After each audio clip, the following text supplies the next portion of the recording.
আসসালামু আলাইকুম সবাই, কেমন আছেন? আমি আজ 3 দিন বিয়ে করেছি। না খালাম তো তোর বিয়েতে ভালোই দিল। তা তো খাইলে আমি আজ বিয়ে করেছি 3 দিন, সে আমার শাশুড়ির কি কায়দায় করে বিয়ে।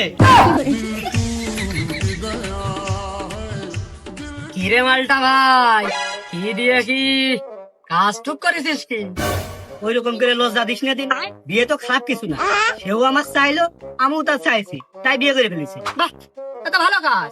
কেমনই তাই এ নিয়ে সালিসের কি আছে? তা আবার হয়, আমার আব্বা যদি আমার শাশুড়ির বিয়ে করে তাহলে আমার বউ তার মেয়ে হয়ে গেল না আমার আব্বার, আর এদিকে আমি তো তার ছেলে আগের থেকে আছি, তাহলে আমরা দুইজন ভাই বোন হয়ে গেলাম না?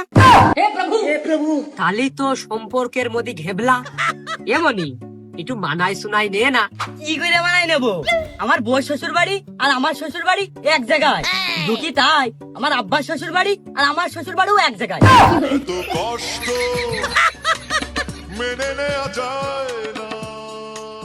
আমার যদি ছেলে পেলে হয় তাহলে আমার আব্বার দাদা কবে না নানা কবে, আর আমার আব্বার যদি ছেলে পেলে হয় তাহলে আমার মামা কবে না দুলাভাই কবে।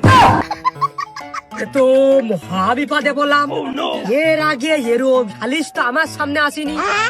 আমি কোন দিক পক্ষ নেবো এ তো বললাম আমি। আমার বউ আমার সাথে ঝগড়া করে বাপের বাড়ি যাবে কি করে? বাপের বাড়ি যে ঘরের মধ্যে ওই রাস্তাতে ঘুরে আসে কি আবার এই বাড়ি উঠবে? আরে বাপু, ঝগড়া না নাই করলে? ঝগড়া নাই করলাম না, কিন্তু আমার যখন শ্বশুর বাড়ি জাতি মন যাবে তখন আমি কোনে যাবো? আরে যা তুই আমাকে বাড়িতে আসেন, যা তোর পাস। এক তো রান্ধো না, খালিশ করে পোল্ট্রি ছাপিয়ে বেড়াও, আমার বাড়িতে আমি মূল্য খাবো? কেন তোর ঢুক পিঠা বানাত কো মানে? ধূপ পিঠে নাই শীতকালে বানাইলে, গরমকালে আমার কি হবে? পাখান পিঠা বানা মানে? আচ্ছা এই পর্ব গেল, তা আমার আব্বার আমি আব্বা কব না শ্বশুর কব? তো পাইয়ে দিলাম না। এ তো আমি কি কঠিন প্রশ্নের সম্মুখীন হলাম রে।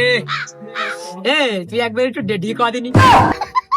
আমি নাই রেডি করলাম, আমার বউ আমার আব্বা শ্বশুর কবে না আব্বা কবে? আর পাইয়ে দিয়ে দিলাম না। এটা কি রে? আচ্ছা হ্যাঁ বলে হচ্ছে না মাতুব্বার, আমি আমার শাশুড়ির মা কব না শাশুড়ি কব, কোনটা কব কয়ে দাও? এবার তুই এক কাজ কর, ওই মাম্মি ডালডিং কবি।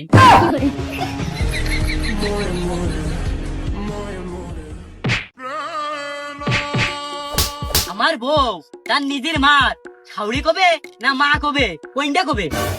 দুইজন মানিয়ে শুনিয়ে এক করে নে রে বাবা। আমারও তো সংসার ধর্ম আছে, আমার বাড়ি জাতি হবে। তুমি নাই বাড়ি গেলে, আমার তো বাড়ি গেলেই মনে হচ্ছে আমি শ্বশুর বাড়ি আছি না নিজের বাড়ি আছি, আমি তো বুঝতে পারতিস নে। বিশ্বাস কর মনি, আমিও বুঝতে পারতেছি নে। ও মালটা, তোমার সেটা সরিয়ে দেবো। তুমি একটা কাজের মতো কাজ করেছো। আরে আমি তো তখন টের পাইনি যে এইরকম হবে নে, গ্যার মূল্য তো জড়িয়ে গেছে। অমনি তুগার বাপ বিটার নেটা তো এই সালিশ করতে গেলি তুগার দাদার লাগবে, আবার তোরা বাপ করে দে। আর মালটা আমি কিডা যেন? তুমি আমাকে কুরবান ভাই, মাতুব্বার প্রিয় অভিভাবক। তা আবার হয় নাকি? তাহলে আমি হেনে খা। ও কুরবান ভাই, তুমি সালিশ করতে এসো আমাদের বাপ বিটা। তোমার বাপ বিটার সালিশ আমি করতে যাবো। কোনো মাতুব্বার নাটক থাকালে হচ্ছে না, আমার প্রশ্নের উত্তর দিয়ে যাবা, যেহেতু মাতুব্বার হয়েছো। হ্যাঁ, কি প্রশ্ন তুই কর দিলি? তোর প্রশ্নের উত্তর দাবি আনতে দূর হই। আমি কি নিজের বাড়ি আছি না আমি ঘর জামই? তুই দোকানে সরাটে বসে আছিস? বাদে যে আমার বোন, সে আমার বউ ভাই কোন কায়দায়? এই শালা জানি। আমি ভাইসে গেছি, আমি ভাইসে গেছি। আমার এর ভিতরে টানিস নে। তাহলে আমি এর মধ্যে কে? আমার আব্বার বিয়ে, আমার আব্বার ঘরে থাকবে কোন কায়দায়? আর লোকে দেখলি কি কয়? সি সি, ওই লোকের কাছে শুনতে হবে। পুরো আমার ফুপু সাউড়িয়ে গেল, আর আমার খালা সাউড়িয়ে গেল, এটা আমার এখন মেনে নিতে হবে। আর এখন জমি আমার ফাঁকে গেল, 2 ভাগে গেল। এই শালা বেশি কথা বলি, মেয়ে কিন্তু ছাড়িয়ে নিবানে। মাতুব্বার দেখেছো? মাতুব্বার, এই শালা কি করছো উত্তর দে।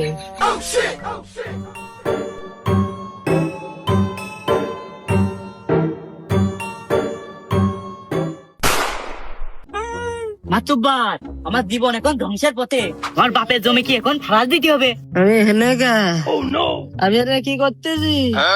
এ সুরা কারা? হ্যাঁ, আমার কি আছে? তোরা কি রে? আমার এখানে করতিস কেন? হ্যাঁ, আসল বলে আর কইও না, আমি কিনা আমি হেনেকে আমার 10 টাকা দিয়ে গেলি রে।